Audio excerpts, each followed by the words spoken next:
నమస్కారం. ఘంటారావానికి స్వాగతం. ముందుగా ప్రధానాంశాలు.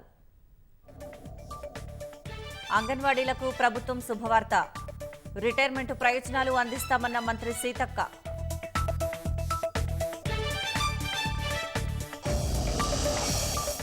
అప్పుల ఊబి నుంచి గట్టెక్కించేందుకే రుణమాఫీ పథకం.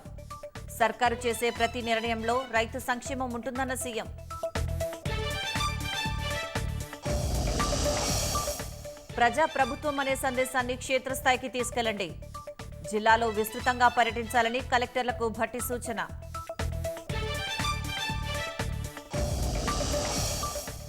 కాసేపట్లో సభాపతి గడ్డం ప్రసాద్ కుమార్ ను కలవనున్న భారాస బృందం. ప్రోటోకాల్ ఉల్లంఘన, ఫిరాయింపులపై ఫిర్యాదు. జమ్మూ కశ్మీర్లో ఉగ్రవాదుల కోసం కొనసాగుతున్న గాలింపు. హెలికాప్టర్లతో దోడా జిల్లాలో జల్లెడ పడుతున్న భద్రతా బలగాలు.